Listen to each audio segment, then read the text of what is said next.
Parade militer China, politik simbolik atau ancaman tatanan global? Parade militer bukan sekedar tontonan. Dalam sejarah politik dunia, parade militer selalu lebih dari sekedar pameran senjata dan pasukan yang melangkah rapi. Ia adalah bahasa simbolik kekuasaan, panggung teatrikal untuk mengirim pesan politik baik ke dalam negeri maupun ke luar negeri. Ketika China menggelar parade militer raksasa pada 3 September 2025 di Beijing, dunia kembali disuguhi tontonan spektakuler. Deretan tank modern, rudal hipersonik, drone tempur, hingga paduan pasukan yang berbaris dengan presisi sempurna di lapangan Tiananmen. Namun parade ini berbeda. China tidak hanya menginginkan memamerkan kekuatan militernya kepada rakyatnya sendiri. Beijing mengundang 26 pemimpin dunia, termasuk Presiden Rusia Vladimir Putin, pemimpin Korea Utara Kim Jong-un, hingga Presiden Indonesia Prabowo Subianto. Kehadiran para tamu asing itulah yang mengubah parade menjadi panggung geopolitik.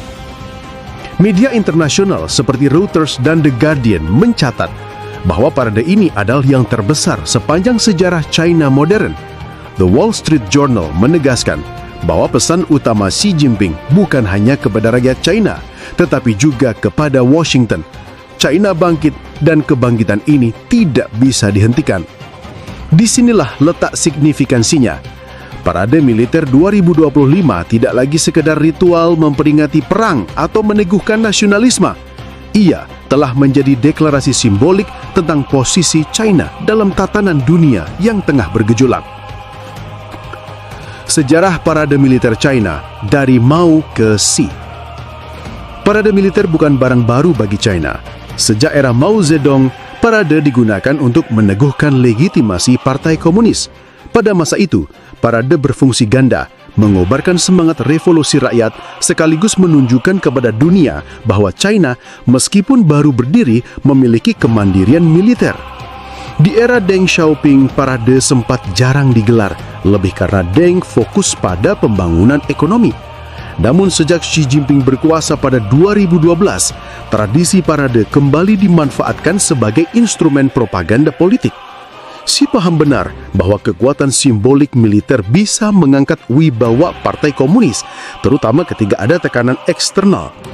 Tak heran, parade militer 2025 ini digelar dengan sangat megah, bertepatan dengan peringatan kemenangan atas Jepang dalam Perang Dunia Kedua. Momentum sejarah itu sengaja dipilih untuk mengingatkan dunia bahwa China adalah bangsa yang pernah dijajah dan kini bangkit sebagai kekuatan yang disegani. Dimensi global. Siapa yang hadir, siapa yang absen? Salah satu aspek paling menarik dari parade ini adalah daftar tamu negara. Berdasarkan laporan The Diplomat dan AP News, sebanyak 26 pemimpin dunia hadir. Mereka datang dari Asia Tengah, Asia Tenggara, Afrika hingga Eropa Timur. Nama-nama seperti Iran, Pakistan, Laos, Vietnam, Zimbabwe, Serbia, dan Uzbekistan ada di dalam daftar. Yang paling disorot tentu kehadiran Putin dan Kim Jong-un.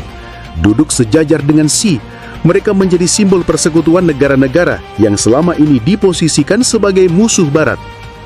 Sebaliknya, tidak ada satupun pemimpin dari negara Barat utama seperti Amerika Serikat, Jepang, India, atau Uni Eropa. Ketidakhadiran mereka bukan kebetulan. Ini adalah sinyal geopolitik. China sedang membentuk koalisi Global South yang berorientasi pada dirinya. Bahkan kehadiran Presiden Prabowo dari Indonesia mendapat sorotan. Indonesia sebagai negara demokrasi besar dan anggota G20 dipandang oleh Barat sebagai mitra strategis. Kehadiran di Beijing memberi pesan bahwa Indonesia tetap menjaga keseimbangan namun juga membuka ruang lebih dekat dengan China. Pesan politik terhadap Barat. Menurut The Guardian, parade ini adalah cara Beijing mengirim pesan tegas kepada Washington dan sekutunya. Ketika Amerika memperkuat aliansi Indo-Pasifik lewat AUKUS dan Quad, China membalas dengan pamer kekuatan dan diplomasi multinasional. Pesan Xi jelas, kami tidak sendirian, kami punya mitra dan kami siap menantang dominasi Barat. Kehadiran Kim Jong-un menambah dramatisasi. Korea Utara selama ini dianggap negara terisolasi, namun tampil di Beijing memberi kesan bahwa Pyongyang masih punya panggung internasional. Rusia di sisi lain yang sedang dikucilkan akibat perang Ukraina mendapat napas baru lewat sambutan meriah di Beijing. Dengan kata lain, parade ini adalah deklarasi blok tandingan.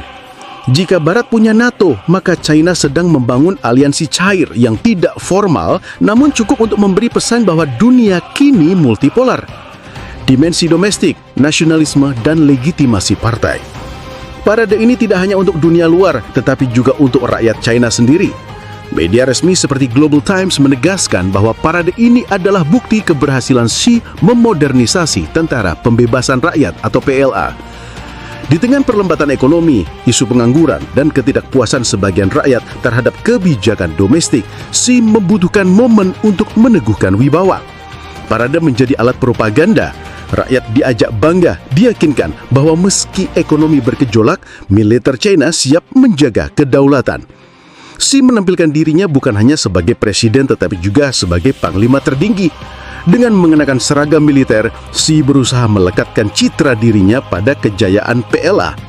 Namun analis di Australian justru melihat ini sebagai tanda kerentanan. Menurut mereka, PLA mungkin hebat di parade, tapi lemah dalam pengalaman tempur nyata. Sejak Perang Vietnam 1979, militer China hampir tidak pernah terlibat dalam konflik besar. Parade yang megah justru menutupi kerentanan itu. Soft power dan diplomasi simbolik. Uniknya, parade militer tidak hanya menampilkan hard power, pelupa senjata, tetapi juga sarana soft power. Dengan mengundang negara-negara sahabat, China memberi ruang panggung internasional bagi pemimpin yang sering diabaikan Barat. Bagi negara-negara Afrika dan Asia Tengah, undangan ke Beijing adalah kehormatan diplomatik. Mereka mendapat perhatian global sekaligus peluang menjalin kontrak ekonomi dengan China. Ini yang disebut banyak analis sebagai diplomasi simbolik. Lewat parade, China membeli loyalitas politik dan rasa hormat. Implikasi bagi Indonesia. Bagi Indonesia, undangan ke parade ini adalah pisau bermata dua. Peluang Indonesia bisa memperluas ruang diplomasi, memperkuat kerjasama ekonomi dan pertahanan, serta menegaskan peran sebagai bagian dari Asia yang penting bagi China. Resiko Barat bisa membaca langkah ini sebagai condongnya Indonesia ke orbit Beijing. Padahal Indonesia masih sangat bergantung pada investasi dan perdagangan dengan Amerika Serikat, Jepang, dan Uni Eropa. Inilah dilema klasik politik luar negeri Indonesia, bebas aktif. Di satu sisi kita ingin menjaga hubungan baik dengan semua pihak, namun di sisi lain, terlalu dekat dengan salah satu blok bisa beresiko menimbulkan ketidakpercayaan dari pihak lain. Kritik dan kerentanan.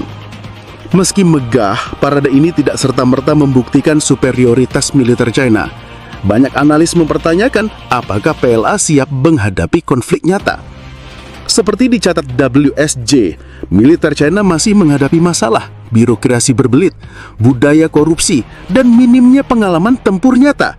Senjata canggih boleh jadi ada, tapi kesiapan mental pasukan di medan perang modern masih diragukan. Dengan kata lain, parade lebih merupakan show of force daripada bukti kapasitas nyata. Refleksi nasional, pelajaran untuk Indonesia. Indonesia sebaiknya belajar dari bagaimana China menggunakan parade militer. Militer sebagai alat diplomasi. China berhasil memadukan pamer senjata dengan jaringan diplomasi global. Simbol nasionalisme, parade meneguhkan kebanggaan rakyat terhadap negaranya.